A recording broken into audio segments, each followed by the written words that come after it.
নাম বলবেন আপনার? নদী। নদী। নদী হচ্ছে আপনার নাম। বর্তমানে বয়স কত? 22 বছর শেষ, 23 বছর পা রাখছি। 23 বছর। আপনি কি করেন পেশায়? আমি পেশায় এখন ফ্রি বাসায়। আচ্ছা, এই অনুষ্ঠানে আপনি এসেছেন, আপনি সিক্রেটস অনুষ্ঠানটা সম্পর্কে জানেন, জি। এবং এই অনুষ্ঠানে মানুষ নিজের ভুলগুলো, অপরাধগুলো এখানে কনফেস করে, স্বীকার করে, এবং আপনি সেটা করতে যাচ্ছেন পুরো অনুষ্ঠান জুড়েই। কিন্তু তার আগে আমাকে একটু বলেন যে কেন আসলেন? কারণ আমার জন্য কয়েকটা জীবনই নষ্ট হয়েছে, কষ্ট পাইছে। আমার মনে হলো অনুষ্ঠানটা শোনার কারণে আমি যদি এই অনুষ্ঠানের যে আমার কথাটি বলি, আমার মতো ভুল জানি আর কেউ কেউ না কখনো না করে। ওকে, আমার মতো কেউ জানি আর কেউকে কষ্ট না দেয়। ওকে, আমরা শুরু করতে পারি, একেবারে ব্যাকগ্রাউন্ড থেকে শুরু করব। ঠিক আছে, আপনি এই অনুষ্ঠানের খোঁজ পেলেন কিভাবে, এটা আগে বলেন। আমি 3 বছর যাবত আপনার অনুষ্ঠানটা শুনছি, কিন্তু এখন মনে হলো আমি নিজেই তো একটা অপরাধী। আমি কার অপরাধীর গল্প শুনি, আমি নিজেও যা বলি তাহলে অনেক মানুষ সতর্ক হয়ে যাবে। কিবরিয়া ভাই, আমার একটা প্রশ্ন ছিল, জি। আপনি কেন ওই চ্যানেল থেকে না বলে চলে আসছেন? আচ্ছা, আপনি প্রশ্নটা অনুষ্ঠান শুরু হওয়ার আগে বারবার আমাকে জিজ্ঞেস করছিলেন। আমি বলেছিলাম যে আপনি আমাকে অনুষ্ঠানেই করেন, তাতে করে এটা অনেকেরই বিষয়টা জানা হয়ে যাবে। প্রথম কথা হচ্ছে যে এটা না বলা না, এটা আমি যখন একটা রেডিও থেকে অন্য কোনো রেডিওতে যাচ্ছি, তখন আমি যদি বলি যে আজকের পর থেকে আমাকে শুনতে পাবেন ঢাকা এফএমে, ওই রেডিওতে বসে, এটা খুবই নন প্রফেশনাল শোনা যায়, এবং এটা ওই রেডিও পারমিটও করে না, তাই না? সুতরাং না বলে না আসলে। তবে হ্যাঁ, আমার হয়তো আরও একটু বলা উচিত ছিল যে আমি খুব শীঘ্রই অন্য একটা রেডিওতে জয়েন করতে যাচ্ছি, সেখানে আমাকে আপনারা শুনতে পাবেন। কিন্তু আমি সেটা বললেও যে সেখান থেকে সেটা প্রচার করা হবে, এমন তো কোনো গ্যারান্টি ছিল না। হ্যাঁ, এবং আমি জানি যে এরকম অনেক মানুষই, আমি এখন পথে ঘাটে, হাটে মাঠে ঘাটে আমার সঙ্গে দেখা হয়ে যায় যে ভাই আপনি রেডিও ছেড়ে দিলেন কেন? ওকেই প্রশ্ন করে অনেকেই। আমি তো ভাই রেডিও ছেড়ে দেইনি। আমি যেদিন থেকে আমার পূর্বের স্টেশন ত্যাগ করেছি, এই ঢাকা এফএমে জয়েন করেছি, সেদিন তার পরের সপ্তাহ থেকেই আমি রবিবার এবং বুধবার দুটো অনুষ্ঠান নিয়ে আপনাদের সঙ্গে আছি, এবং এই অনুষ্ঠানের কন্টেন্টগুলো সেম, প্রেজেন্টেশনের ধরনটা একটু আলাদা। এবং তারপরেও আমি দেখেছি যে অনেক মানুষই এখন পর্যন্ত জানে না যে আমি ঢাকা এফএমে কাজ করছি, হয়তো ধীরে ধীরে জেনে যাবে আর কি। হ্যাঁ কিবরিয়া ভাই, কারণ আপনি যেদিন বলছেন আজকে অনুষ্ঠানে লাস্টে দিয়ে আমার কিছু কথা শুনতে পারবেন, সেদিন মানে কি কিবরিয়া ভাই কি বলতে চায় এতদিন যাবত, সেজন্য অপেক্ষা তো করছি।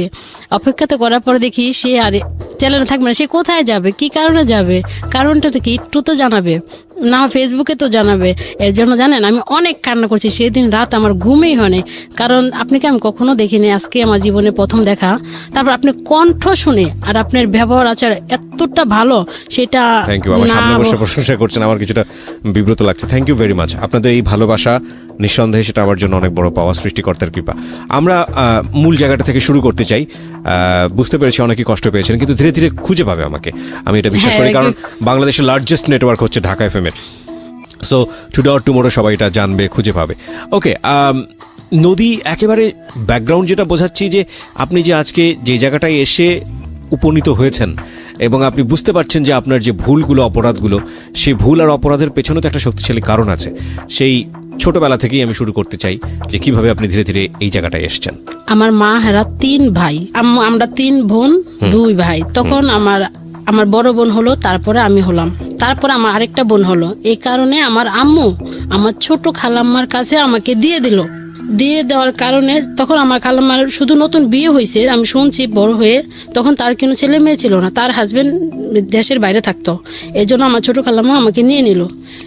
নিয়ে নেওয়ার পরে তারপরে আমার মা আমার কোনো খরচপাতি দিত না, আমার বাবাও দিত না, আমার খালাম্মা চাইতো না, বলতো আমার হাজবেন্ড বাইরে থাকে, তুই থাক, আমারই তো মেয়ে, বোনের মেয়ে, আমার মেয়ে। বয়স যখন 5 বছর, তখন আমার খালাম্মার ঘরে আমার একটা বোন হলো। বোন হওয়ার পরে তারপরে আমাকে স্কুলে ভর্তি করে দিল। আমি স্কুলে যাওয়ার সময় আমার বোনকে দিয়ে আসি, আবার নিয়ে আসি। তারপরে আস্তে আস্তে যখন আমি 6-এ উঠলাম, আমি আবার খুব সাইকেল চালাতে পছন্দ করতাম। আমি সাইকেল নিয়েই, স্কুলটা অনেক দূরে ছিল, সাইকেল চালিয়ে স্কুলে যেতাম। সাইকেল চালিয়ে স্কুলে যাওয়ার পথে মানে কয়েকটা ছেলেই মানে প্রশ্ন করতো, এই মেয়েটা কেন সাইকেল চালিয়ে স্কুলে যায়? সবাই তো এইভাবে সাধারণভাবে যায়, পায়ে হেঁটে যায়, এই মেয়েটা কেন এই সাইকেল চালা যায়? আমরা ওই মেয়ের পাশে পাশে যাব। ঠিক আছে, যাক, সেই নিয়ে আমি কখনো প্রশ্ন করি না। তারপরে একদিন একটা ছেলে বলল, নদী তুমি কেন সাইকেল চালায় স্কুলে যাও? এটা কোন ক্লাসের? আমি তখন 6-এ ভর্তি হয়েছি। 6-এ ভর্তি হয়েছেন? হ্যাঁ। বললাম কি, দেখো আমাদের বাসা থেকে অনেকটা লেট হয়ে যায়, আমার বোনকে স্কুলে পৌঁছাই দিয়ে আমার স্কুল যাইতে হয়, আমার পায়ে হেঁটে যাওয়ার এত সময় নাই, এর জন্য আমি নিজে সাইকেল চালাইয়া যাই। তারপরে বললো ঠিক আছে যাও। এইভাবে তো ছেলেরা খারাপ ভাবে, গ্রামে একটু গ্রাম সাইডে, এটা শহর হলে চলতো, আমি প্রতিদিন সাইকেল চালাই ওখানটা যাই, ছেলেটা প্রতিদিন দোকানে বসে থাকে, শুধু আমাকে ফলো করে। আমি আবার স্কুল ছুটি হওয়ার টাইমে বসে থাকে, যাওয়ার সময় বসে থাকে। একদিন আমি মেলাতে, বাড়ির পাশে মেলা হয়, বিরাট বড় মেলা, সেই মেলাতে গেলাম। মেলাতে যাওয়ার পরে সে আমার জন্য একটা গোলাপ নিয়ে দাঁড়ায় আছে, বলে নদী এটা তোমার জন্য। আমি বলি, কেন এটা আমার জন্য? আমি এই গোলাপ দিয়ে কি করবো? গোলাপ তোমার চুলে পরবা, মেয়েদের চুলেই তো গোলাপ খুব সুন্দর লাগে। আমার আচ্ছা ঠিক আছে। পরে তারপরে আসলাম, তারপরে এইভাবে 6 জীবনটা পার হয়ে গেল। ছেলেটা এইভাবে শুধু তাকাই থাকলো। তারপরে 7 উঠলাম, উঠার পরে আর তার সাথে দেখা হলো না, সে কোথায় জানি চলে যায়। তারপর আমি এটে উঠলাম, এটে উঠার 2 মাস পরে বিয়ে দিয়ে দিবে, আমাকে আর পড়াশোনা করাবে না, আমি অনেক দুষ্টু, সাইকেল চালাই, স্কুলে যাই, মানে আমাকে আর বিয়ে দিয়ে দিবে। একটা ছেলে আমাদের এলাকায় মেয়ে দেখতে গেল, মেয়ে দেখার পরে সে মেয়ে বাসায় ছিল না, আমি স্কুল থেকে আসছি, সে আমাকে রানিং অবস্থা দেখে আসলো। দেখে আসার পরে বলো কি এই মেয়েটা কার? আমি তো মেয়ে দেখতে আসছি, এই মেয়েটাকে আমার ভালো লাগছে, আমি একটু তার ফ্যামিলির সাথে কথা বলতে পারি। তারপরে একজনকে প্রশ্ন করলে মেয়েটা বাড়ি দেখাই দিল, ওই যে মুখ বাড়ি যান তৈলে পায়ে যাবেন। তারপর যাওয়ার পর আমি তো তখন বাসায় ছিলাম না, আমার ক্লাসে পড়েন তখন? আমি তখন 8 পড়ি। হ্যাঁ, তারপরে আমার আব্বু মার সাথে কথা বলে আচ্ছা মেয়ে তো বড় হয়েছে, বিয়ে দিবই, তাহলে তোমার বাবা মাকে নিয়ে এসো। তারপরে ছেলের বাবা ছিল না, মা ছিল, তারা খুব ছোট ফ্যামিলি ছিল, 1 ভাই 1 বোন ছিল, আর বোনের শুধু একটা মেয়ে ছিল। তারপরে তারা আসলো, আসার পরে এক দেখায় আন্টি পড়ায় রেখা গেল, বিয়ে হোক আর না হোক আন্টিটা পড়ে থাক। তারপরে পরে আমাদের ফ্যামিলিতে গেল, যাওয়ার পরে কিনো রকম, মানে তখন আমার বাবা মার চিন্তা ছিল কি আমার মেয়েকে বিয়ে দিয়ে দেবো, সে যেই রকমই হোক। আসলে কিন্তু তখন আমার বয়স রানিং 14 বছর চলতেছিল, তখন আমার হাজবেন্ডের বয়স প্রায় 40-এর কাছাকাছি হয়েছে। কিন্তু তার টাকা পয়সা ছিল, অনেক টাকা পয়সা ছিল, কিন্তু এর জন্য বিয়ে দিবে, ছেলে হোক না বয়স্ক হোক, বয়স তা তো টাকা আছে, বাড়ি আছে, গাড়ি আছে, মান সম্মান আছে, দিয়ে বিয়ে, মেয়ে তো অবশ্যই হ্যাপি থাকবে, সুখে থাকবে। তারপরে আমি তো ছেলেকে যে একদিন দেখছিলাম, তারপরে মানে পরে শান্তি পরে রেখে গেলো, তারপরে একদম সরাসরি বিয়ে। তারপরে বিয়ে ভালোই হয়েছে, মানে দুমদাম করে বিয়ে হয়েছে। বিয়ে হওয়ার পরে আমাকে যখন বাসা নিয়ে আসলো, তখন আমি দেখি, তারপর এখন নিজে চোখের সামনে দাঁড়ায় দেখি কি, যখন বাসর রাত্রে এটা কার সাথে বিয়ে দিছে, সে তো আমার মনে হয় আমার বাবার বয়সের সেম, সে আমাকে এই ছেলের সাথে কেন বিয়ে দিলে? আমি তারপর তাকে বললাম, আপনি আমাকে কেন বিয়ে করলেন? আমি তো তোমাকে বিয়ে করছি, তোমাকে একা বিয়ে করিনি, তোমার বাবা মাকে সাক্ষী রেখে বিয়ে করছি, তাহলে বিয়ে করছি। তারপরে ঠিক আছে, সংসার করতেছি। তখন স্বামী কি জিনিস আমি বুঝতাম না, মাঝে মাঝে শাশুড়ির সাথেও ঘুমাই থাকতাম, মানে এই রুমও ঘুমাই থাকতাম, ওই রুমও ঘুমাই থাকতাম, মানে কোনো ছিল না। তারপরে বললাম কি আমাকে এখন একটা ফোন কিনে দেবেন, আমি তো বাবা মার সাথে কথা বলতে হয়। কি বলবেন? কাকে এখন তোমার ফোন কিনে দরকার নেই, এখন তুমি ফোনটা কি করবে? তুমি এখন তোমার যখন একটা বেবি হবে তখন আমি তোমাকে ফোন কিনে দেবো, এছাড়া দিব না। আর ফোন তোমার চালানোও নিষেধ। আর একটা কথা সে বলে রাখছিল শুরুর থেকেই, তুমি কখনো পর্দা ছাড়া বাইরে যেতে পারবে না, তুমি সবসময় পর্দা করে বাইরে যাইবা, তুমি বিনা কারণে গেটের বাইরে বেরোতে পারবে না। আমার সে এখনো পর্যন্ত গেটের বাইরে বেরোতে দেয় না, গেটে বাইরে বেরোতে পারবো না। ঠিক আছে, তখন তো বুঝি না বেরো, গেটে বাইরে না বেরোলে কি হবে, পুরো পাশটা তো ঘরের ভিতরে থাকতেই পাইতাছি, তোর দরকার কি গেটে বাইরে দেওয়ার দরকার, তো যাই না। তো এমন কথা হতে একদিন সে আমাকে আমার বাবা বাড়ি নিয়ে যাওয়ার পরে মানে বাবা বাড়িতে আসতেছি, তখন বাসে ওঠার পরে একটা লোক পাশাপাশি সিটে বলছে কি, ভাইয়া আপনার মেয়েকে কি শ্বশুর বাড়িতে নিয়ে আইতেছেন? আমি তখন এই কথাটা শুনে কি জানেন না, আমি অনেক কান্না করছি। আমি তারপরে থেকে ভাবি তার সাথে আমি আর কখনো বাইরাবো না। তখন আমি বরখা ছাড়াই বাইরেছিলাম। যখন এই কথাটা বললো, আপনি কি ভাই আপনার মেয়েকে শ্বশুর বাড়িতে নিয়ে আসতেছেন, আমি কি রে, আসলে কি আমি এটা ভাবি? সে বয়স সবাই তো ভাবে, না হলে সে কেন এই কথাটা বলবে? তখন আমার হাজবেন্ড প্রশ্নের উত্তর দেয়নি, প্রশ্ন উত্তর না দিয়ে আমি কান্না করতেছি। তারপরে সেই লোকটা বুঝতে পারছে আমি তার ওয়াইফই হব, এর জন্য কান্না করতেছি। তারপরে বলল থাক, মানুষের কথা কি হয়। তারপরে আমি বাসায় এসে কিছু বলিনি, আমি তারপরে এভাবে শুয়ে থাকার পরে তারপরে আমার আস্তে আস্তে মানে একটা বেবি পেটে আসলো। বেবি পেটে আসার পরে সে আমাকে এমনি তো বাসা থেকে বাইরে দেয় না, একদম নিষেধ। এখন যখন 1.5 মাস বেবির বয়স পেটে, তখন বললো তোমার এখন থেকে গেটের বাইরে যাওয়া একদম নিষেধ, শুধু ডাক্তার চেক আপ করবে, বাসায় এসে ম্যাডাম আসবে। 12 তারিখে ডেট ছিল, আমাকে 5 তারিখে সিজার করবে। নর্মালি বাচ্চা নেবে না। তবে 5 তারিখে নেওয়া যাওয়ার পরে মানে তখন আমার বয়স 16 বছর। নেওয়া যাওয়ার পরে হাসপাতালে অনেক ডাক্তাররা অনেকটা রাগ হচ্ছে, এত অল্প বয়সের মেয়ে, আপনি এখনই মা। তারপর ঠিক আছে, অপারেশন হলো, মেয়ে হওয়ার পরে তখন আমার হাজবেন্ড তো অনেকটাই খুশি, অনেকটাই হ্যাপি তার মেয়েকে দেখে, কিন্তু বউ কি হলো সেটা দেখার তার প্রশ্ন ছিল না। মানে বউয়ের খবর না নিলেও চলবে, মেয়েটা ঠিক আছে কিনা এটা হচ্ছে খবর মূল না কথা। নিলেও হ্যাঁ। চলবে, আমার মেয়ে হয়ে গেছে, আমার একটা সংসারের হয়ে গেছে। তারপর ঠিক আছে, মেয়ে নিয়ে অনেকটা হ্যাপি। এখন হাসপাতালে রিলিজ করে আমি বাবা বাড়িতে নিয়ে যাবে, এখন বলে কি না আমার বাড়িতে যেতে হবে। আমার বাবা বলে কি না, আমার মেয়ে এখন তোমার বাসায় যে কিচ্ছু করতে পারবে না, এখন খাটে তো নামতে পারবে না, আমার মেয়ে আমার বাসায় থাকবে। তারপরে আমার হাজবেন্ড হাসপাতালের বিল সব পরিশোধ করে দিয়ে আমার বাবা বাড়িতে পাঠাইলো। তারপরে নিয়ে আসলো 12 দিনের দিনে। নিয়ে আসার পরে বেবিটা আস্তে আস্তে আস্তে আস্তে মানে মানে করতেছে, মানে এমনভাবে টক করতেছে জানি সে আমাকে ভুলে থাকতে পারে। আমাকে ভুলে থাকতে থাকতে সব সময় দাদুর কাছে থাকে, মানে ওর দাদিকেই দাদু বলা শিখাইছি, মানে দাদা তো নাই, আল্লাহ দাদুর কাছে থাকতো। আর ওর আব্বু তো মিরপুরে কে দোকান আছে জামা কাপড়ের, দোকানের থেকে রাত্রে 11টায় 10টায় যাই বাবা সবসময় তাদের কাছে রাখতো, আমাকে দিত না তেমন একটা। খাওয়া পড়া গোসল যা আছে সব করতো। করার পরে তারপরে একদিন তার আস্তে আস্তে দেখি কি তার শরীরে পরিবর্তন আসতেছে, মানে সে স্বাভাবিকভাবে সুস্থ না, আমি দেখতেছি শুধু অসুস্থ হয়ে যাচ্ছে। মানে আপনার মেয়ের কথা বলছেন আপনি? না, আমার হাজবেন্ডের কথা বলছি। আচ্ছা।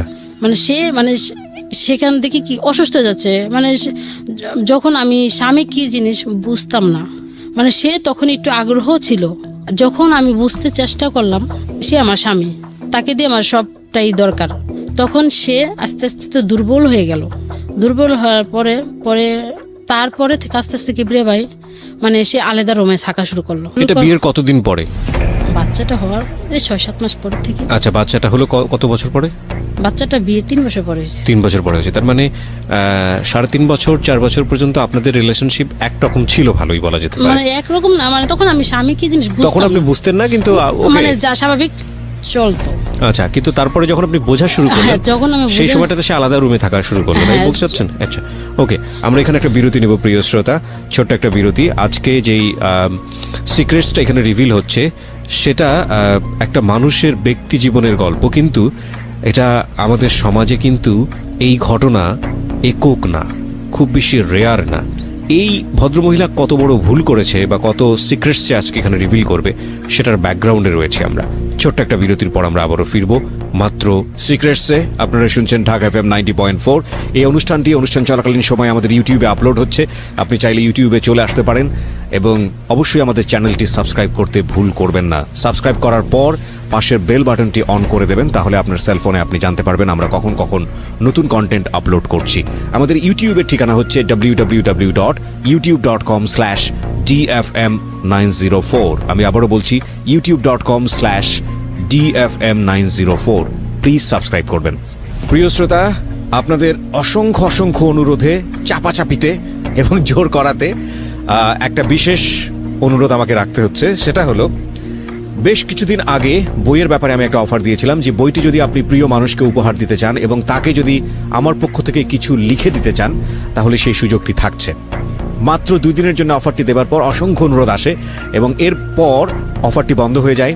আমি সবার জন্য এই অফারটি আরও একবার ওপেন করছি। এখন থেকে শুরু করে আগামী 2 দিন আবার ওই অফারটি আমি দিচ্ছি। যদি আপনি এই বইটি কাউকে উপহার দিতে চান, যে বইটি বাজারে এসছে আমার জীবন গল্প এবং সিক্রেটস, এবং তাকে যদি আপনি কিছু লিখে দিতে চান, তাহলে যেটা করতে হবে, আপনাকে ফোন দিতে হবে এই নাম্বারে।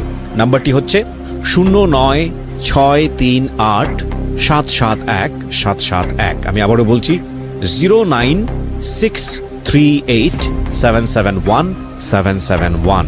ফোন দেওয়ার পরে আপনি কল সেন্টার থেকে কিছু নির্দেশনা পাবেন, সেই নির্দেশনা অনুসারে আপনি কাজ করবেন এবং আমি অতি দ্রুত আপনার হাতে বইটি পৌঁছানোর ব্যবস্থা করব। এই অফারটি শুধুই এই নাম্বারে ফোন করে যারা বইটি অর্ডার করবেন তাদের জন্য প্রযোজ্য, অন্য কোথাও থেকে এই অফারটি প্রযোজ্য হচ্ছে না। শুধু এই নাম্বারটি থেকে যারা বইটি অর্ডার করবেন, অ্যাডভান্স অর্ডার, ঢাকা সহ সারা বাংলাদেশে। হ্যাঁ, নদী, আমরা যেখানটায় ছিলাম তারপর আমি মানে মাঝে মাঝে বলি কি আপনি কেন এই রুমে থাকেন, বলে আমার তো কাজ থাকে, ব্যবসা বাণিজ্য করি, ব্যস্ত থাকি, তোমার কাছে তো মানে এতটা বেশি বয়সে এত রাত পর্যন্ত রাত্রে জেলা কাজ করলে হিসাব টিসাব করলে তুমি তো বিরক্ত হবে। আমি কি সব সময় আপনি তো কাজ করে আমার রুমে যেতে পারেন, আমি ঘুমাইতাম, আমি ভাবতাম সে আসবে, আমি তারপরে মানে অপেক্ষা থাকতে তো ঘুমাই পড়তাম।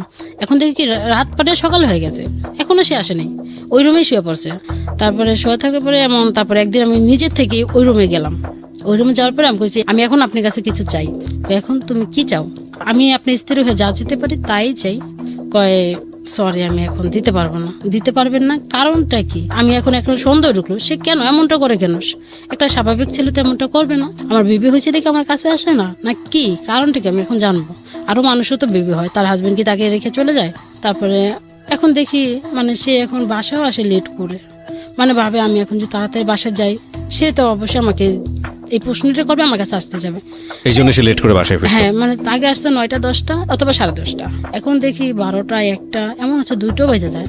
বাসা আসার প্রশ্ন করলে বলে এই বন্ধুদের সাথে ছিল, এটা ছিল ওইটা ছিল।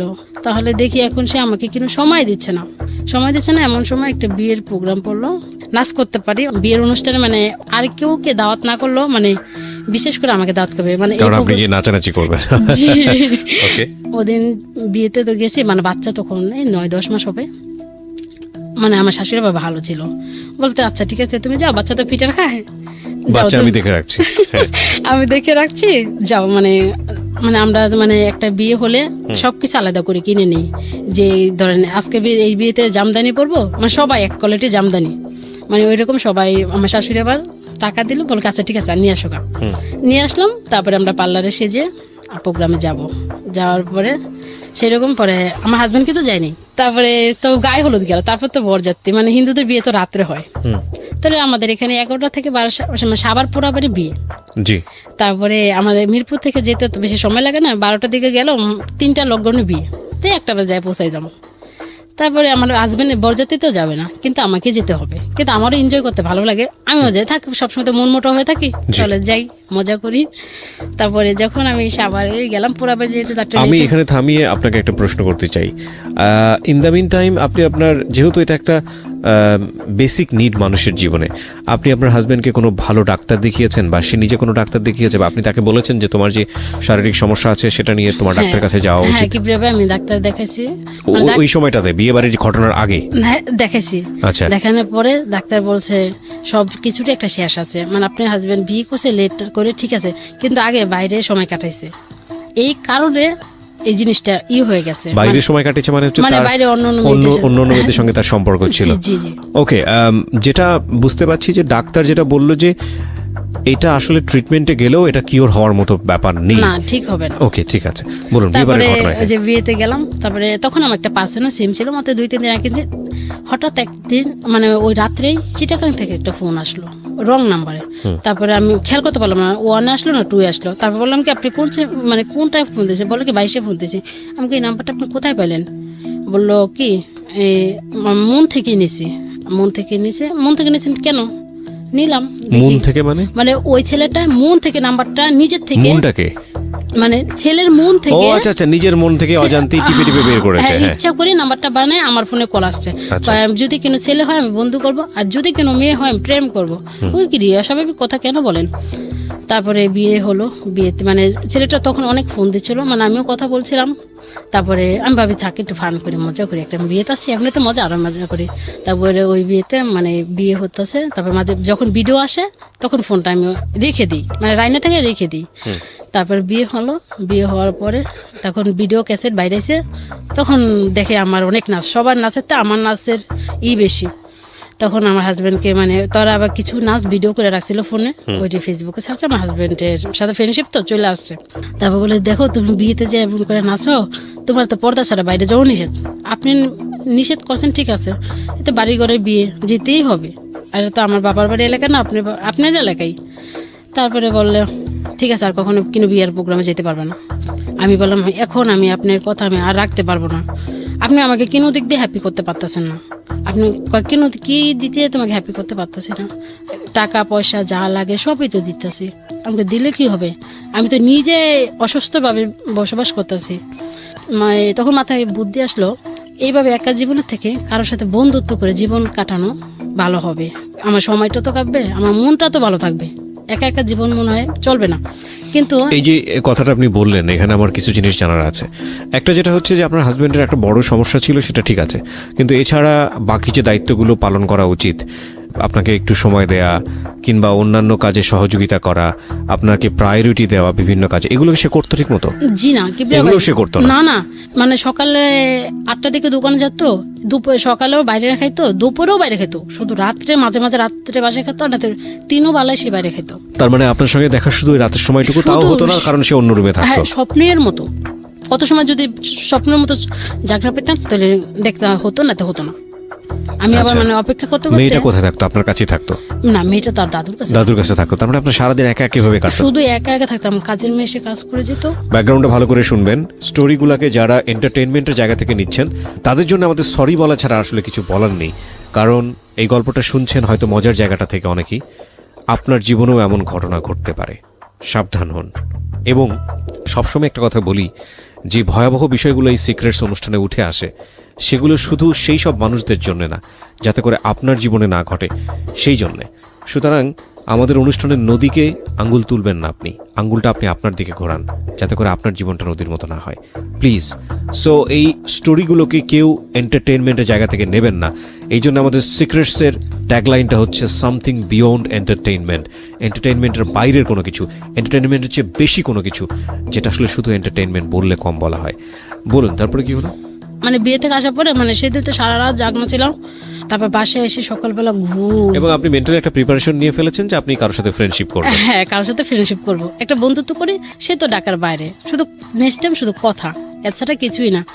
তারপরে ভাবলাম ঠিক আছে বন্ধুত্ব করি। তারপর আমি আবার কিবিরা ভাই সবকিছু লিখে রাখি। আমার একটা মানে আমি যখন বুঝি তখন থেকে আমার একটা অভ্যাস, যা হবে সবকিছু লিখে রাখি। তারপর ওই ছেলের সাথে মানে কথা বলতে বলতে মানে ছেলেটা দেখে এখন ভালোই, মানে ভালো খোঁজ খবর নিতেছে। হ্যাঁ নদী, কি করতেছ, খাইছ, পড়ছ। কিন্তু ছেলেটা আমাকে প্রশ্ন করেছিল, হ্যাঁ তুমি কি ম্যারেজ না অন ম্যারেজ? আমি বলছি জি না, আমি ম্যারেজ না, অন ম্যারেজ। এটা বলছি, এটা আমার ভুল। তারপর আপনার সামনে বলছি মানে আনম্যারিড। হ্যাঁ, বিয়ে হয়নি আপনার? হ্যাঁ, বিয়ে হয় নাই, তবে শেষ। মানে এমন কথা তো অনেক মজা করে কথা বললাম, এখন মজা করে মানে 10 দিন কথা বলার পরে 11 দিনের দিনে রাত্রে আপনার নিশ্চয়ই খুব ভালো লাগছিল? হ্যাঁ, অনেক ভালো লাগছিল। 10 দিনের পর 11 দিনে সে রাত্রে ফোন দেয়, বলতেছে নদী আমি তো এখন চিটাগাং থেকে ঢাকা। আপনি রাতেও কথা বলতে পারতেন কারণ আপনার হাজবেন্ড আপনার রুমে হ্যাঁ, আমার থাকতো পাশে না? থাকতো না তো। ওকে। পরে বলতেছে কি নদী আমি তো এখন ঢাকা আসতেছি। আমি কেন তুমি ঢাকা আসতেছো কেন? কয় তোমার কণ্ঠ আমাকে পাগল করে দিছে, আমার তোমাকে দেখতেই হবে। আমি কই সত্যি না মিথ্যা? আমি ভাবছি তখন কি সত্যি মিথ্যা কথা। তারপরে সে ঠিকই মানে রাতেই 12টার দিকে ট্রেন থেকে নেমে আমাকে ফোন দিয়েছে, দেখো নদী আমি তো এখন ঢাকা আসছি, তুমি মেয়ে মানুষ এত রাত্রে বাসা থেকে বেরোতে পারবে না, তুমি এক কাজ করো, কালকে সকালে আমার সাথে কমলাপুর স্টেশনে দেখা করো। আমিও তো আমার লাইফের প্রথম আজকে ঢাকা আসছি, আমি কিছুটাই চিনি না, আর গাবতলে যাবো কি করে। সেদিন কি করে ভাই জানেন না, এত বৃষ্টি বলার বাইরে। আর আমি কমলাপুর স্টেশনে আমার লাইফেও কখনো আসিনি, তাও একটা ভয়ঙ্কর ব্যাপার।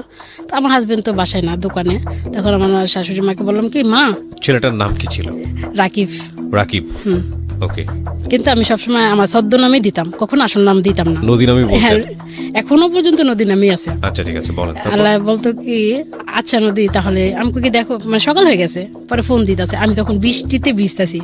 পরে কি দেখো 10টা বেজে গেছে, তুমি আমার ফোন রিসিভ করো না কেন? আমাকে কেন তোমার ফোন আমি কেন রিসিভ করবো? আমি তো আসছি, তোমাকে মনে নেই? আমাকে সরি একটু মনে নেই। তুমি কি করছো? আমি বৃষ্টিতে ভিজতেছি। তোমার তো ঠান্ডা লাগবে। আমাকে ঠান্ডা লাগবে না। তারপর বল কি তুমি কতক্ষণ আসছো? আমি বলি কি আমি তো যা তো কখনো যাই নাই, তাও তো 1.5 ঘন্টা 2 ঘন্টা রাখতে পারে, জামও পড়তে পারে। তা বলে কি আচ্ছা তুমি তাড়াতাড়ি আসো, আমার আবার বিকালে যাইতে হবে, এখন তো অলরেডি 10টা বেজে গেছে, এমন তুমি আস্তে আস্তে 1:30 2টা বাজতে পারে, বিকালে ট্রেনে আমার যাইতে হবে। তারপর আচ্ছা ঠিক আছে ওয়েট করো, আমি তাহলে আসছি। সে আমাকে কিন্তু দেখেনি, দেখার পরে তারপরে গেলাম। যাওয়ার পরে বলতেছে কি তুমি কিসে করে আসতেছো? আমি বলছি আমি তো সিএনজি করে আসতেছি। সে কয় কি আচ্ছা বলো তুমি আর অ্যাড্রেসটা দাও, তোমার পরনে কি, মানে আমি বলছি আমি তাও কিছু দেবো না, দেখি তুমি আমাকে চিনতে পারো কিনা। তারপর আচ্ছা ঠিক আছে অ্যাড্রেস দিতে হবে না, তুমি আসতেছো এটা তো শিওর? আমাকে হ্যাঁ এটা শিওর।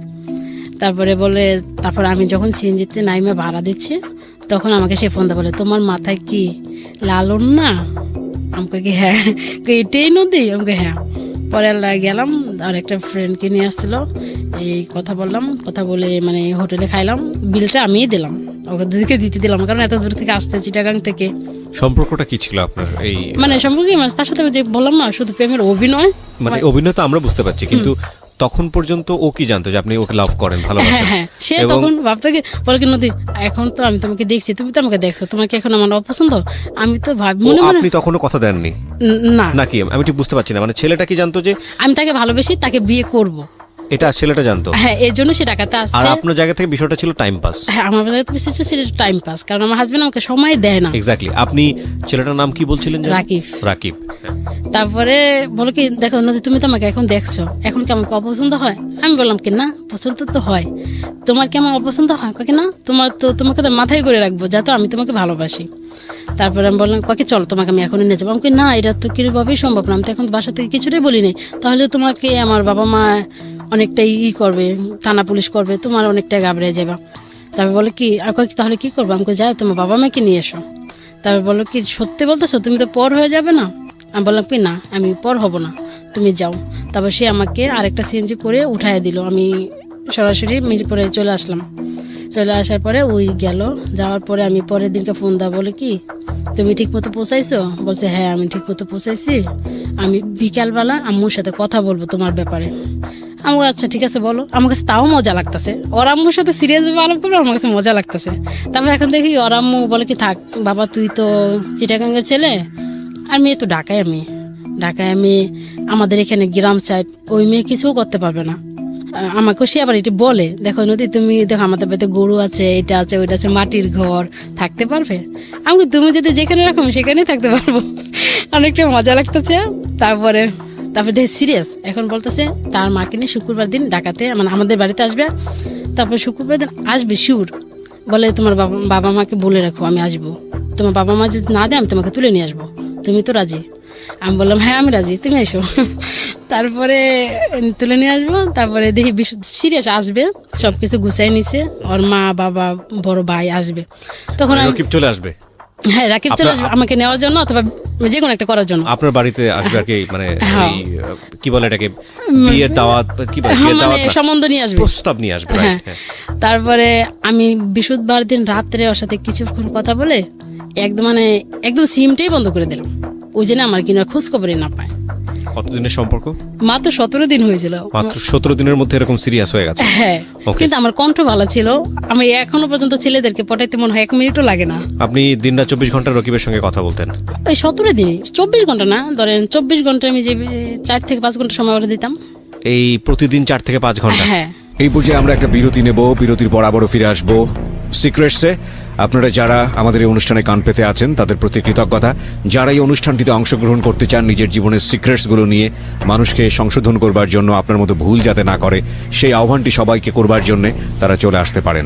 আমরা প্রিয় শ্রোতা, এই অনুষ্ঠানে আসার জন্য যে নাম্বারটি ওপেন রেখেছি 24 ঘন্টা, সে নাম্বারটি হচ্ছে 09611904 আমি আবারও বলছি 09611904904।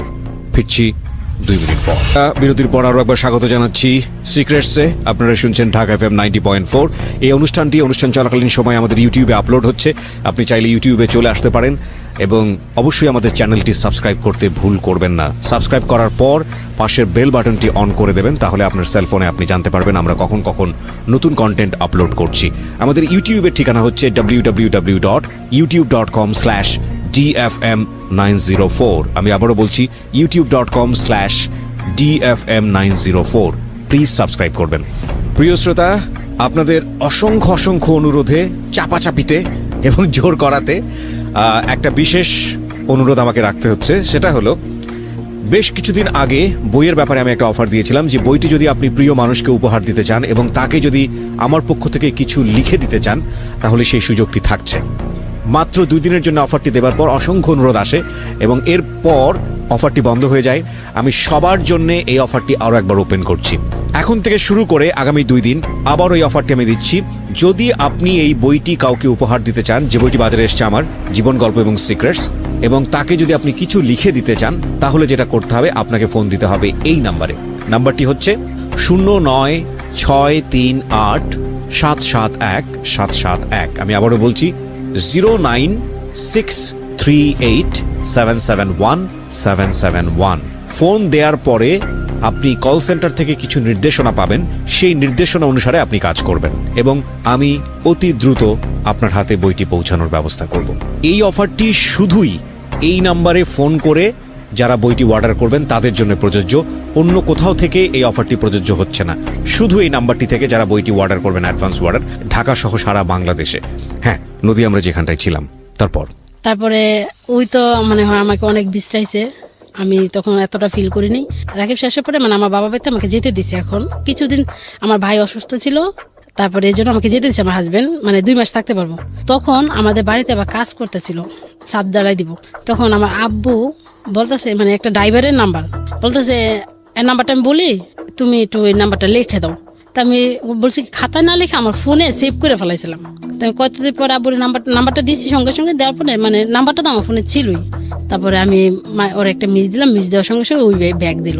ব্যাগ দেওয়ার পরে অনেকটা দুষ্টামি করতে করতে, আমার বোনও ছিল তখন, আমার বোনটা অনেকটা বড় হয়ে গেছে, তখন দুষ্টামি করতে করতে অনেকটা কথা বলতে বলতে মানে ওই আমাকে প্রেমের অফার করা শুরু করলো। এখন থেকে ভালোই তো কথা তো হচ্ছে। আমি তাকে একদিন বলছি, তুমি কি ঢাকার না ঢাকার বাইরে? সে বলছে আমি চাঁদপুরের, কিন্তু মিথ্যা কথা, সে ছিল ঢাকারই। ওকে, নাম কি ছিল? তার নাম ছিল ইসলাম। ওকে, কিন্তু তাকে আমি কখন ইসলাম বলে ডাকতাম না, সব গাড়ি চালাইতো তো সবসময় রানিং এ থাকতো, এই জন্য তাকে আমি রানিং বলে ডাকতাম। ওকে, এই যে 5-6 মাস মানে সম্পর্ক বয়স হলো, মানে কি দেখা নাই, শুধু কথা। কিন্তু হচ্ছে আমাকে অনেকটা লাভ করতো মনে হয়। মানে একদিন যদি তার সাথে আমি কথা না বলতাম, পরের দিন আমার ফোনে 200 টাকা পাঠিয়ে দিত। আমাকে এত টাকা পড়ে কেন, এত টাকা দাম কি? এমন সময় আমার ফোনে 5000 টাকা জমে গেছে, প্রতিদিন 100 টাকা করে পাঠাইতো। একদিন কথা না বলে 200 টাকা পাঠাইতো। তাই আমি চলতে চলতে বলে কি, নদী আমি তো এখন বর্ষাকাল ফ্রি আছি, তোমার সাথে একটু দেখা করতে চাই, মানে মিরপুর মাজার রোড দেখা করতে আসবে। বলকে আসবে তো? পরে আমাকে আচ্ছা ঠিক আছে আসবো। বলছে আচ্ছা ঠিক আছে, আমি বাসা থেকে বাইরে যেতেছি, তুমিও বাইরে যাও। মানে তখন মাথায় একটা কাজ করছে, বাসা থেকে বাইরে যেতেছে, আমারও বাইরে তো, তাদের চাঁদপুর থেকে আসতে এত সময় লাগে, এত কম সময়? তখন বলছে এখানে একটা ফলের দোকান আছে, তুমি এখানে দাঁড়াও। যারপর দেখি সে রিক্সা করে, সাদা লুঙ্গি পরে, কালো শার্ট পরে, মানে মানে আশেপাশে তো আসলে যেভাবে আসে ওইভাবে আসছে।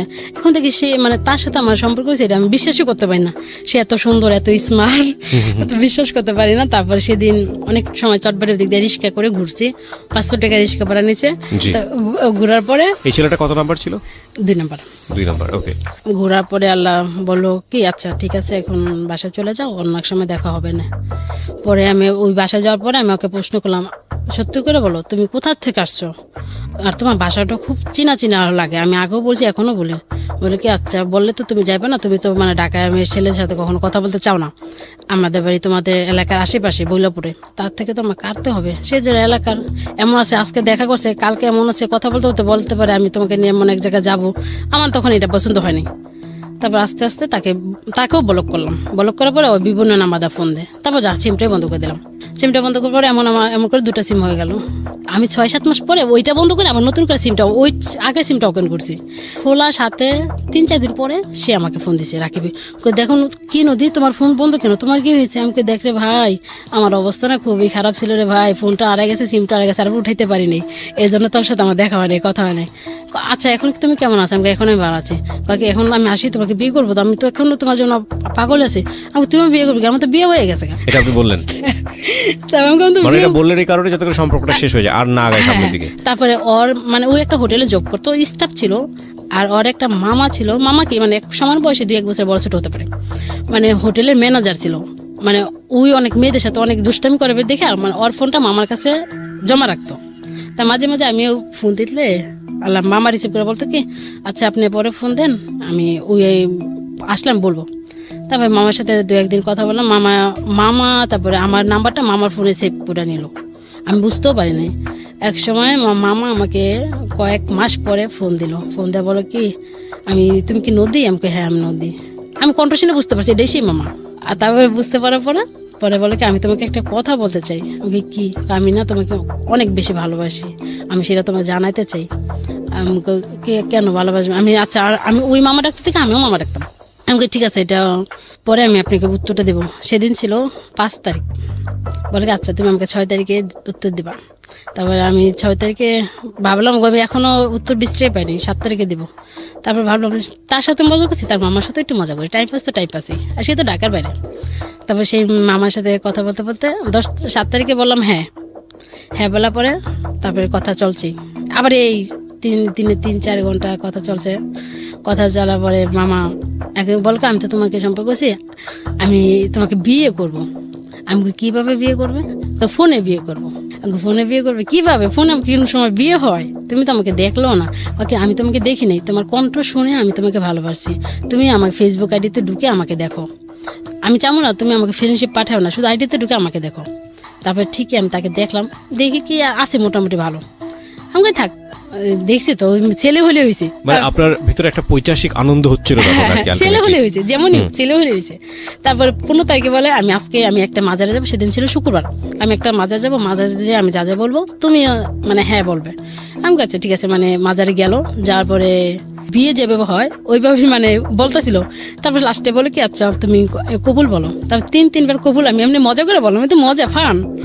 সে কিন্তু আমাকে দেখে নাই, মানে ওইভাবে ওই আমাকে স্ত্রীর ভাবে মেনে নিচ্ছে। পয়লা বৈশাখ আসলো। পয়লা বৈশাখ আসার পরে মানে ওই আমাকে বলতেছে, আর তুমি তো আমার স্ত্রী, তুমি তো আমার কাছে কখনো কিছু চাও না, শুধু স্ট্যাম্প ফোন, তোমার ফোনে যখন কিছু টাকা না থাকলে আমি শুধু টাকাটা পাঠাই, এছাড়া কিছু চাও না। তাহলে এখন পয়লা বৈশাখে তোমার জন্য 5,000 টাকা পাঠাই, একটা বিকাশ নাম্বার দাও। আমি কি না 5,000 টাকা কেন পাঠাবা? আমার তো কিবিরা ভাই মানে টাকা পয়সার কিন্তু কিছু অভাব নেই, আমি টাকা দিয়ে কি করবো? আমার শুধু একটা এনজয় করা, মজা করা, এটাই। তারপরে তোর তুমি আমাকে স্বামী হিসেবে মানো না? আমি কি মানবো না কেন? তোর টাকা নিবে না কেন? আমি বললাম আচ্ছা এখন লাগবে না, এখন রাখো, আমার যদি কখনো দরকার লাগে আমি তোমার কাছে চেয়ে নেবো। আচ্ছা ঠিক আছে, আমি রেখে দিলাম, তুমি কিন্তু চেয়ে নিবে, এটা আমাকে সাবধান। একসময় বুঝতে পারলো এত ওয়েটিং এ, ওর বাবা মা বুঝতে পারলো এত, আমার ছেলের ফোন দোকান থেকে আসার পরে এত ওয়েটিং এ কেন থাকে।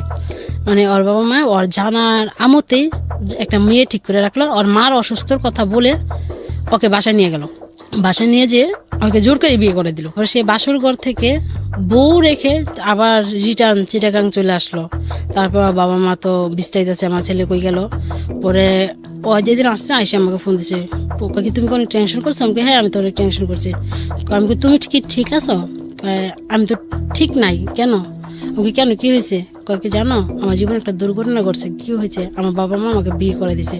তাহলে কবে বিয়ে করলো? কাকে আমি আজকে বিয়ে করে, মানে বউ রেখে আমি কালকে বিয়ে করে আজকে চলে আসি রাত্রে ট্রেনে। এটা কে বলতেছে? রাকিবের মামা। রাকিবের মামা বলছে? হ্যাঁ, আমাকে কেন চলে আসছে একটা মেয়েকে বিয়ে করলে, কেন চলে আসছে? রাকিবের সঙ্গে তো আপনার সম্পর্ক ছিল, পাশাপাশি ছিল, নাম্বার চেঞ্জ ছিল। রাকিব তো ব্লক করা অবস্থায় এখন রাকিবের মামার সঙ্গে সম্পর্কটা আছে। ওকে, তারপরে আমাকে কেন চলে আসলে?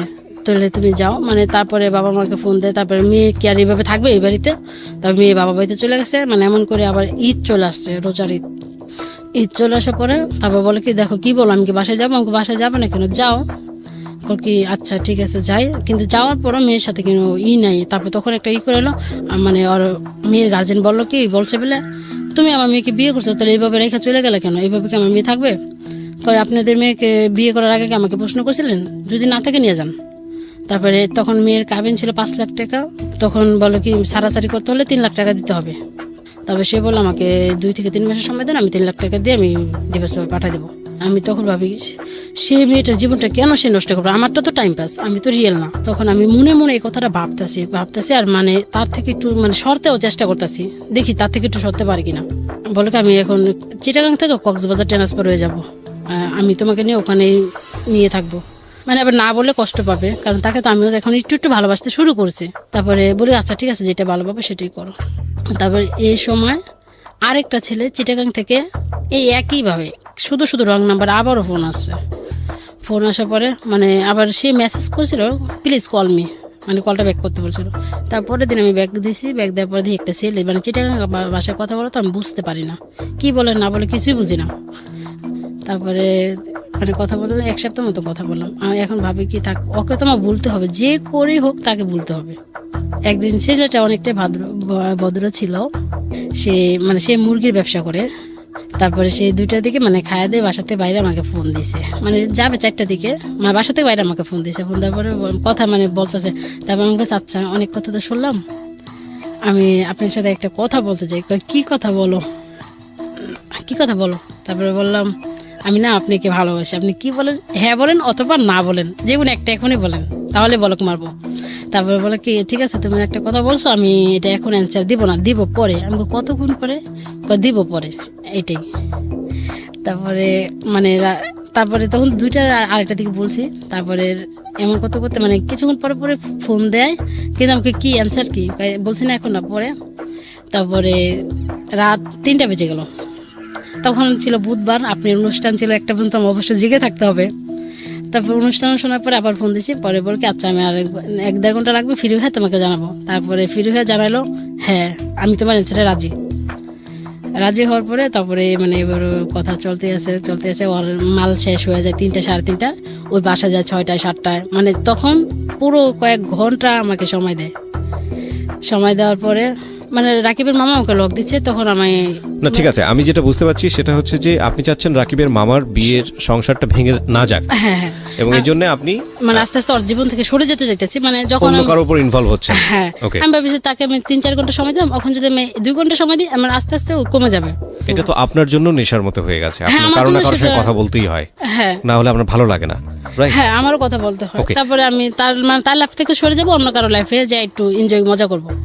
তারপর আমি এখন ওই ছেলের সাথে কথা বলে মাঝে মাঝে রাকিবের মামা আমাকে ফোন দিয়ে ওয়েটিং এ পায়, আমার ফোন ওয়েটিং পেলে ওর মাথা অটোমেটিক গরম হয়ে যাবে। আর ওই যে মিঠু এই ছেলেটা অনেকটাই ভালো, মানে ওয়েটিং এ পাইলো, মানে একটা ভুলভাল দিয়ে একটা প্রশ্ন দিয়ে কাটে পেতাম, তাহলে ভাবি 2টা সিম নেই, 2টা ফোন থাক, তাহলে দুজনকে সময় দিতে পারবো। তারপরে ওই রাকিবের মামা কি করলো, এক পর্যায়ে মেয়েটাকে ডিভোর্স দিয়ে দিল। ডিভোর্স দিয়ে দিল? হ্যাঁ ডিভোর্স দেওয়ার আগে আপনার সঙ্গে কথা বলেছিল যে এরকম? না আমাকে বলে নেই। ডিভোর্সটা কি আপনার কারণেই হয়েছে?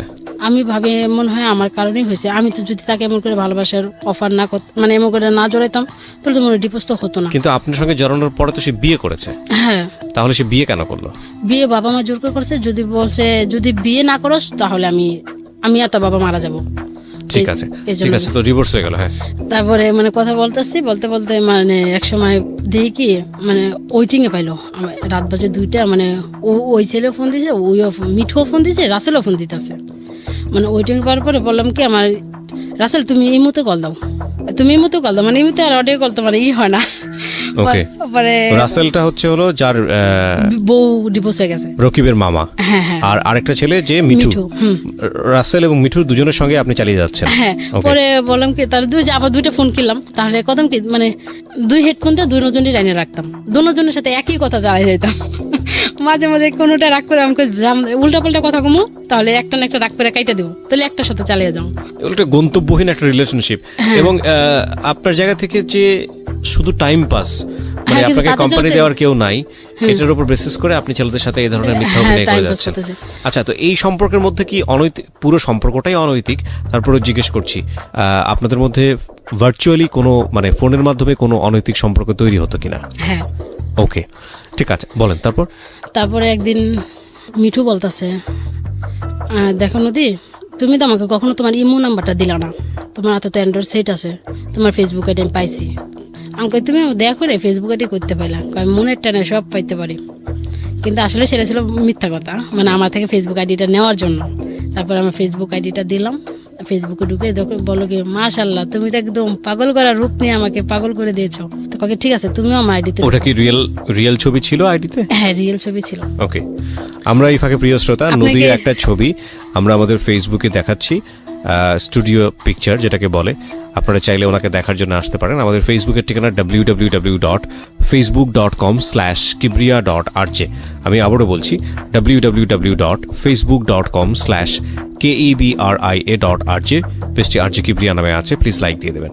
ফেসবুক আইডি দেখলো আপনার? হ্যাঁ। তারপরে মানে এমন করে কথা হচ্ছে, তারপর আমিও তার মানে আমি যেরকম ছেলে পছন্দ করতাম, মানে বলতাম তোমার কোন ধরনের ছেলে পছন্দ, তা বলতাম আমার মানে ছেলেদের মানে থাকবে সুন্দর হ্যান্ডসাম, হালকা হালকা দাড়ি, মানে এরকম ছেলে দেখি কি তার আইডিতে ঢুকে ঠিক আমি যেরকম পছন্দ করতাম ঠিক একই রকম কিবরিয়া ভাই।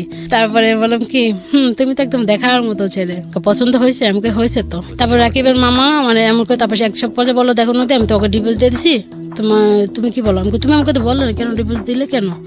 পরে আমি তারপরে সেদিন 21 তারিখ ছিল, আমি বললাম কালকে 22 তারিখ, তুমি কালকে ফোনে একটু এমপি ঢুকে আমি তোমাকে একটু ভিডিও কলে দেখবো, মানে সেই দেখাই হবে শেষ দেখা।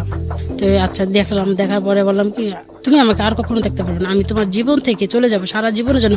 সে ওই মনে হচ্ছে আমি কিনো দুর্ঘটনা ঘটাবো, কিন্তু আমি কিছুটাই করবো না। তারপর সেদিন থেকে আর আমি সব জায়গাতে ব্লক করে দিলাম, যোগাযোগ নেই। তারপর সে নতুন একটা আইডি খুলে আমাকে ফ্রেন্ডশিপ পাঠাইছিল, তারপর সেটা আমি অ্যানসার করছি, আমার ছবি টবি কিছুই ছিল না। কিন্তু ওই মাঝে মাঝে করতো, মানে আমাকে নিয়ে অনেক কথা বলতো, নদী তুমি আমাকে কষ্ট দিও না, ফিরে আসো আমার জীবনে যেখানেই থাকো। আমি ঘটনাকে একদম সংক্ষিপ্ত করে ফেলতে চাই। আপনি এরকম কতগুলো ছেলের সঙ্গে জড়িয়েছেন এখন সব মিলিয়ে? এই 12-13 জন হবে। 12 থেকে 13 জন। এবং এদের ব্যক্তি জীবনে অনেক ধরনের ক্ষতি হয়েছে আপনার এই সম্পর্কের দ্বারা। আপনার কি ক্ষতি হয়েছে? আমার ক্ষতি হয়েছে কি, মানে আমাদের এলাকার মানে একটা ছেলে আমাকে কাকিমা বলে রাখতো। আমাদের কেন না, ছেলেদের বাড়ি হয়েছে মানে সিঙ্গারে, মানে আমাদের এখানে ভাড়া থাকতো। আমাদের বাড়িতে গেটে ঢুকতো না, মানে ফলো করতো। সে এমনি মাঝে মাঝে আসতো, কথাবার্তা বলতো, শেষ। আমার শাশুড়ি মাও থাকতো, আমার ভাগ্নিও থাকতো।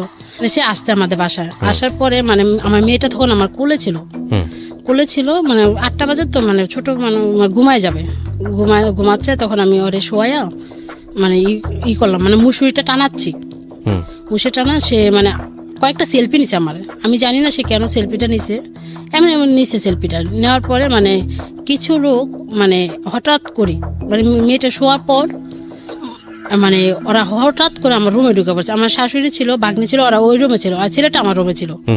মানে হেরা ভাবছে কি না কি কথা, কি বলবে আজকে আমি সত্য কথা বলতেছি, তার সাথে আমার এমন কোনো সম্পর্ক ছিল না। হঠাৎ করে আমার রুমে এসে বলতে তুই এই বিত্তে সুস্কিলগা, বলার পরে সেও থুতুপুতু খাই গেছে। কি রে, কি হলো, কি কারণে এলাম, কি হলো? পরে তাকে অনেক মারলো। আমাদের বাড়ির পাশে একটা ক্লাব আছে, মানে এলাকার নেতা ফেতাদের, ওরা ওই ক্লাবে নিয়ে গেলে অনেক মারলো, কিন্তু আমাকে কিছু বলেনি।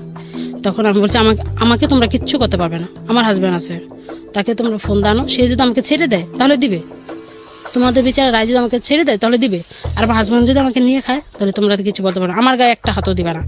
তারপরে বলতেছে ঠিক আছে, ওই তো এবারে বউ, ওরা কিছু বলতে হবে না, ওরে মাইদিকা, ওর ইচ্ছা মতো। কিন্তু ওরা অনেক মারছে, মারার পরে রাত্রি ওরা আমার হাজব্যান্ড দোকান থেকে আসছে, আসার পরে রাত্রে মানে এলাকার অনেকজন, কি বলবো কি রে ভাই, আমি তখন লজ্জায় মাথা হেট হয়ে গেছে। আমি কি করলাম, কি হলো, কিছু তো হলো না কেন? পরে আল্লাহ বিচারে ডাকানোর পরে বললো তুমি যদি মানে সব বিচার যা সব কিছু হলো, ওই ছেলের সাথে আমার কখন দেখা হবে না, কথা হবে না, আমার নাম্বার চেঞ্জ, ছেলের নাম্বার চেঞ্জ, সব কিছু মেনে নিল।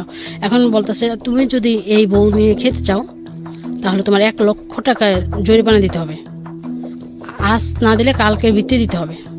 তারপর আমার হাজব্যান্ড মানে 1 লক্ষ টাকা, এটা এই সাধারণ কাজের জন্য, আমি একটা এলাকার ছেলে, এই সাধারণ কাজের জন্য 1 লক্ষ টাকা জরিমানা, তোমরা এটা কি বলো, ডাকাতের কথা বলো? তারপরে সে বললো ঠিক আছে 50,000 টাকা কালকে নিয়ে নিও। আমার হাজব্যান্ড পরের দিন 50,000 টাকা দিয়ে দিল। 50,000 টাকা দেওয়ার পরে তারপর সে আমাকে প্রশ্ন করলো তুমি কি সত্যিই বলো এমন ধরনের কাজে জড়িত আছো? আমি বললাম না, আমি এমন ধরনের কাজে জড়িত নেই, তোমার প্রবলেম থাকতে পারে ঠিক আছে, কিন্তু আমি এমন কাজ কখনো করতে পারি না। তারপরে কি ভাই জানেন, সে আমার দুলাভাই আসছিল, মানে আমার বাবা বাড়িতে কাউকে জানায়নি, শুধু আমার আপনার এই ঘটনা মোটামুটি সবাই জেনে গেল, সবাই জেনে গেল, মানে এলাকা সবাই জেনে গেল, মানে অমুকের বউ এই কাজটা করছে, কিন্তু একদম মিথ্যা। আমি আজকে আপনার সামনে মিথ্যা কথা বলবো না, আজকে সবাই শুনবে এই ঘটনাটা। তারপর বলছে কোকে ঠিক আছে তুমি আর কখনো কারোর সাথে কথাবার্তা বলো না। আমি তখন বলছি এই ফালতু ছেলেদের সাথে কথাবার্তা বলো না, আর বাড়িতে আসতে দিও না। কেন দিস জাগা, ওরা ওইসব আপদ বেলা গেলে কি হয়ে? আমি বললাম দেখো এমন ঘটনা, এই জন্য আমি ডাকাইছি, এর জন্য কিছুই না, আমি জানি। তারপরে ছেলেটা মানে সেদিন আমি বুঝতে পেরেছি ঘটনা অনেক জটিল, অনেকগুলো ছেলে যেহেতু আপনার সঙ্গে ভাবে ইনভলভ হয়েছে, সুতরাং তাদের ব্যক্তি জীবনে অনেক ক্ষতির সম্মুখীন তারা হয়েছে। শেষমেশ কি দাঁড়িয়েছে, এখনকার কি অবস্থা? এখনকার অবস্থা মানে সবাই আমার জীবন থেকে আমি ইচ্ছে করি মানে আস্তে আস্তে ছাড়াই দিছি। এখন শুধু আছে মিঠু।